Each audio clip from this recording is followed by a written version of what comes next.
ये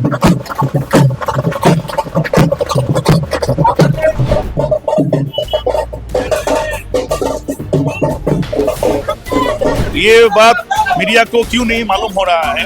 जो अधीर रंजन चौधरी एमपी हार के विधानसभा में उतर रहा है, 2024 में वो तो हार गया, तो हार गया। ममता बनर्जी गवर्नमेंट में है और वो फिर आएगा। अधीर चौधरी तो नहीं आएगा, कांग्रेस तो नहीं आएगा, सीपीएम तो नहीं आएगा। एक डेवलपमेंट जो है ममता बनर्जी का, उसको और भी बढ़ाना चाहिए। जो डेवलपमेंट है वही देखा जा रहा है यहाँ पे बहुत डेवलपमेंट हुआ है। जो टीएमसी गवर्नमेंट ने किया है वही देखा जा रहा है, उसी के भित्ति पे वोट हो। नानुगोपाल मुखर्जी का बात अब कोई नहीं आ सकते। नानुगोपाल मुखर्जी। बहरमपुर से कांग्रेस का उम्मीदवार है अधीर रंजन चौधरी, जो बहुत हेवी है, पर तृणमूल से उम्मीदवार है नारुगोपाल मुखर्जी। तो हम लोग बहरमपुर का जो आम आदमी है, जो तृणमूल कांग्रेस का सपोर्टर है, उनसे बात करेंगे और जानने की कोशिश करेंगे 2026 में जो विधानसभा चुनाव है उसके पहले क्या होने वाला है, क्योंकि ये सीट कांग्रेस के लिए बहुत इंपॉर्टेंट है। और 2024 में एमपी इलेक्शन में यूसुफ पठान यहाँ से जीत हासिल किए थे, तो सिचुएशन थोड़ा अलग है। तो हम उन लोगों से बात करेंगे और जानने की कोशिश करेंगे। उम्मीदवार है तो बहरमपुर से अधीर रंजन चौधरी भी उम्मीदवार है, लड़ाई कितना कठिन है? कोई लड़ाई कठिन नहीं। क्यों कठिन होगा? आप ये जो मीडिया का जो परसेप्शन है ये जनरेट कर रहा है कि अधीर रंजन चौधरी जब लड़ाई पे है इतना डिफिकल्ट है। तो ये बात मीडिया को क्यों नहीं मालूम हो रहा है। जो अधीर रंजन चौधरी एमपी हार के विधानसभा में उतर रहा है, 2024 में वो तो हार गया, तो हार गया। तो कठिन कैसा होगा? जो एक आदमी हार ही गया तो लोग उसको वोट नहीं दिया, तो दूसरे बार लोग उसको क्यों डालेंगे? तो अभी तो हम लोग स्टैंडिंग चेयरमैन है, रूलिंग पार्टी ममता बनर्जी के स्कीम चल रहा है। ममता बनर्जी गवर्नमेंट में है और वो फिर आएगा। अधीर चौधरी तो नहीं आएगा, कांग्रेस तो नहीं आएगा, सीपीएम तो नहीं आएगा। तो कांग्रेस ने बोला 7-8 सीट हासिल किएगा इस विधानसभा चुनाव में, 7-8 सीट मिलेगा इस विधानसभा चुनाव में। देखिए, कांग्रेस का जो सिचुएशन है वो वेस्ट बंगाल में उसका क्या कितना सीट है? कांग्रेस तो कोई सीट नहीं है, तो नहीं है। तो जो लोग अच्छे उसका पास कुछ नहीं है, वो लोग तो ज्यादा बोलेंगे ही। कितना लोग ज्यादा लोग कब बोलते हैं? जब उसका पास कुछ नहीं होता है। तो इसलिए कांग्रेस का हाल ऐसे ही है। 2021 में यहाँ से बीजेपी जीत हासिल किए थे दादा, इस बार क्या होने वाला है? बीजेपी के साथ ही फाइट होगा। बीजेपी के साथ ही फाइट है, मतलब कांग्रेस के साथ फाइट नहीं। और दादा इस बार मुद्दा क्या है इलेक्शन का? 2024 का इलेक्शन का मुद्दा क्या है? क्या लगता है आपको? लगता है जो एक डेवलपमेंट जो है ममता बनर्जी का, उसको और भी बढ़ाना चाहिए। और दूसरी तरफ बीजेपी जो इतना सेंट्रल गवर्नमेंट में है, आम आदमी को ये लाभ नहीं है, नुकसानी है। इसलिए उसका जो नैरेटिव हिंदू मुस्लिम करके आदमी का रोटी कपड़ा मकान का सॉल्यूशन नहीं होता। ममता बनर्जी ये जो सेकुलर पार्टी है, वो जो उसका जो भाव है, उसका जो फिलोसफी है, उसका ऊपर ही उसका जो पॉलिसी है, उसके ऊपर ही आम आदमी का प्रॉफिट है। मतलब Mamata Banerjee is one and only solution. Yes. दादा इस बार ये बहरमपुर का सिचुएशन क्या है, क्योंकि अधीर रंजन चौधरी इस बार कांग्रेस से उम्मीदवार है? कोई फैक्टर नहीं है अधीर रंजन चौधरी, कोई फैक्टर नहीं है। यहाँ पे उन्नयन देखा जा रहा है, जो डेवलपमेंट है वही देखा जा रहा है। यहाँ पे बहुत डेवलपमेंट हुआ है। जो टीएमसी गवर्नमेंट ने किया है वही देखा जा रहा है, उसी के भित्ति पे वोट होगा। 2024 में यूसुफ पठान यहाँ से जीत हासिल किए थे, उसके बाद इस बार कांग्रेस लगा हुआ है।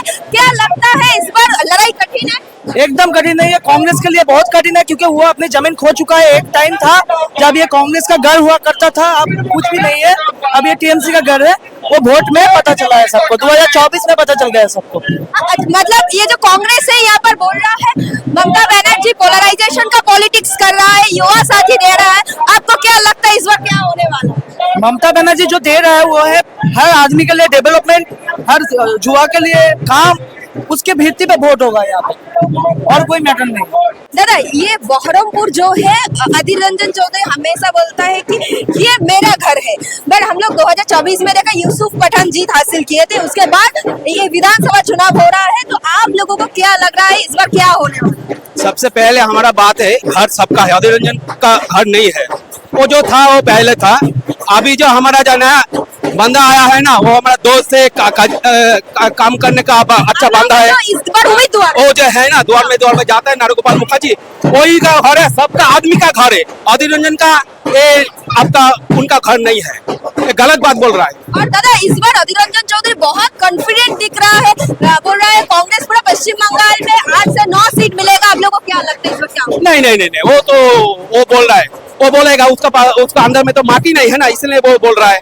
जो कॉन्फिडेंस बढ़ा जाता है, कॉन्फिडेंस किस लोगों का बढ़ा जाता है? जो लोग हार जाता है ना, इससे कॉन्फिडेंस आता है फिर आने के लिए। यही हमारा बात है, घर किसी का नहीं, घर सब आदमी का घर है। दादा बहरमपुर में इस बार क्या होने वाला है? नारुगोपाल मुखर्जी का बात कोई नहीं आ सकते। नारुगोपाल मुखर्जी। और दादा ये विधानसभा चुनाव कर रहा है ना, वो तो चेयरमैन है, आदमी के लिए काम कर रहा है, यही तो बात है ना। आदमी क्या चाहता है? आदमी बड़ी सभा चाहता है, सर्विस चाहता है, इसीलिए नारुगोपाल मुखर्जी आगे बढ़ रहा है। उससे पहले उससे पीछे में आज कोई बात नहीं है। और दादा इस चुनाव का मुद्दा क्या है? इस मुद्दा है हमारा जो तृणमूल कांग्रेस का आने के बाद उन्नयन अच्छा होगा, युवाओं का चाकरी मिलेगा, ये हमारा वादा है। और गरीब मनुष्य को हम लोग देखना है, अच्छा से देखना चाहिए, इसे हमारा मुद्दा है। और सर्विस, आफ्टर सर्विस नारुगोपाल मुखर्जी दे रहा है, वो आगे बढ़ेगा तो अच्छा सर्विस मिलेगा, ये हमारा चिंता भावना है। ठीक है दीदी, अब सब लोगों का लक्ष्मी भंडार मिलता है? हाँ मिलता है। अच्छा, बीजेपी ने बोला आएगा तो 3,000 रुपया देगा। आप लोगों को 3,000 रुपया चाहिए? नहीं चाहिए। आप कौन देश में आए हैं जब उत्तर प्रदेश में नहीं दिया है? कौन देश में दिया है? क्या प्रूफ है? क्या नहीं है प्रूफ कि पर बंगाल में है लक्ष्मी भंडार दे रहा है ममता बनर्जी। तो हम लोगों को दीदी को ही चाहिए, दीदी को ही चाहिए। दादा ये जो बहरमपुर है, ये तो अधीर रंजन चौधरी कांग्रेस हमेशा बोलते हैं उन लोगों का घर है।